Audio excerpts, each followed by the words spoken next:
హరే కృష్ణ ప్రభుజీ, దండవాత్ ప్రణామం ప్రభుజీ.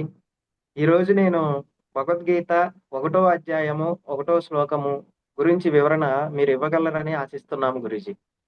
ధృతరాష్ట్ర ఉవాచ ధర్మక్షేత్రే కురుక్షేత్రే సమవేతాయుయుత్సవః మామకాః పాండవశ్చైవ కిం కుర్వత సంజయ. హరే కృష్ణ ప్రభుజీ. ఆ, ధృతరాష్ట్రుడు ఇట్లు పలికెను: ఓ సంజయ, ధర్మక్షేత్రమైన కురుక్షేత్రమునందు నా తనయులు మరియు పాండురాజు తనయులు సమకూడిన పిమ్మట ఏమి చేసిరి అని ధృతరాష్ట్రుడు సంజయుడిని అడుగుతున్నాడు. మనము ఈ శ్లోకంలో మొట్టమొదటి ప్రశ్న, సంజయుడు ఎవరు? ఓకే, సంజయుడు వ్యాసదేవుడి యొక్క శిష్యుడు. ధృతరాష్ట్రుడుకి సహాయం చేయడం కోసం,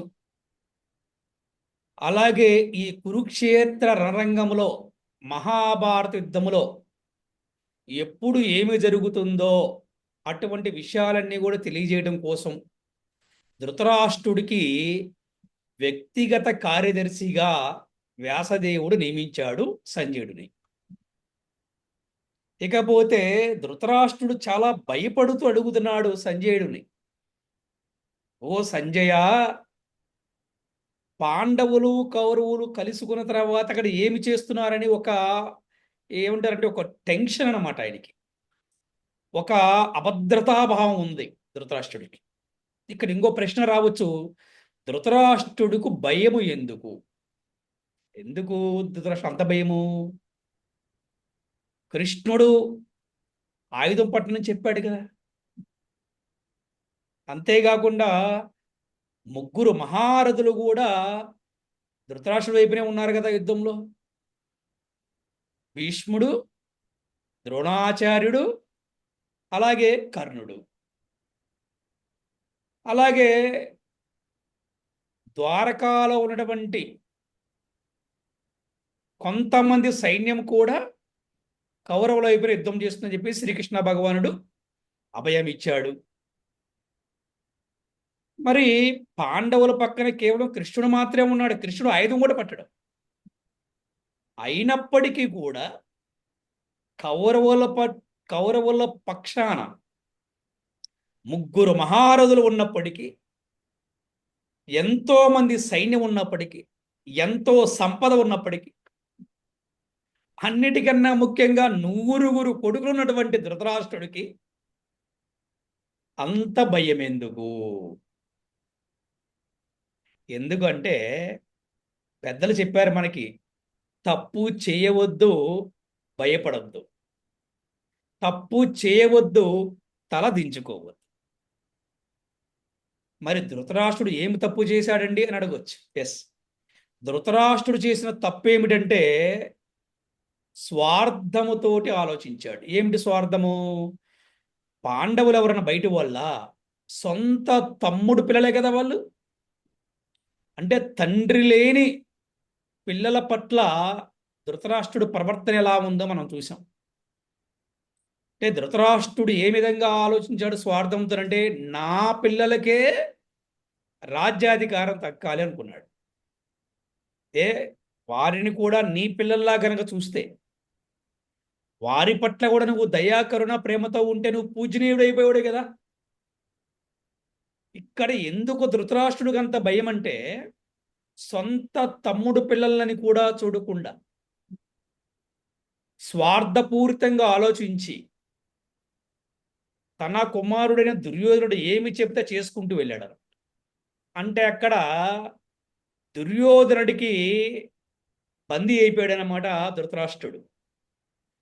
దాన్ని ఏమంటారంటే పుత్ర వ్యామోహం అంటారనమాట. పుత్ర వ్యామోహము, పుత్ర ప్రేమ కాదు, పుత్ర వ్యామోహం అన్నమాట అది. ఆ విధంగా ధృతరాష్ట్రుడికి చాలా భయం పట్టుకుంది.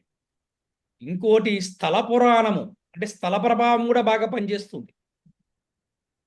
అది ధర్మక్షేత్రమైన కురుక్షేత్రము. సరే, ఆ ప్రాంతానికి చాలా విశిష్టం ఉన్నది.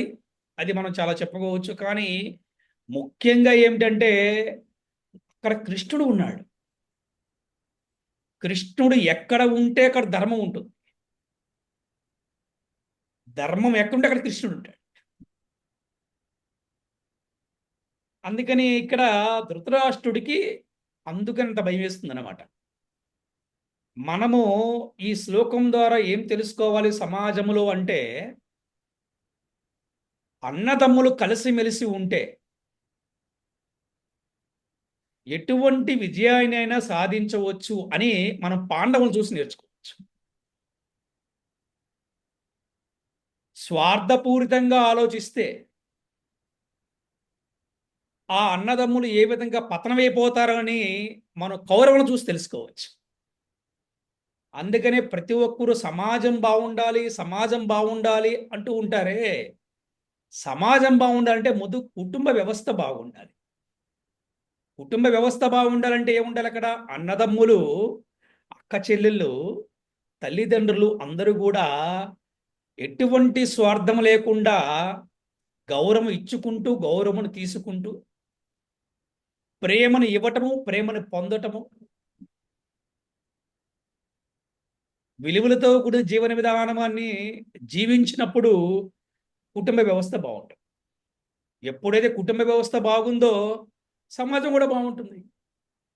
అందుకని ఈ శ్లోకం ద్వారా తెలుసుకోవాల్సిన మోరల్ ఏమిటంటే, స్వార్థం ఇంత ప్రమాదమా అంటే ఎస్, స్వార్థము ఇంత ప్రమాదమే. ఎటువంటి ప్రమాదము?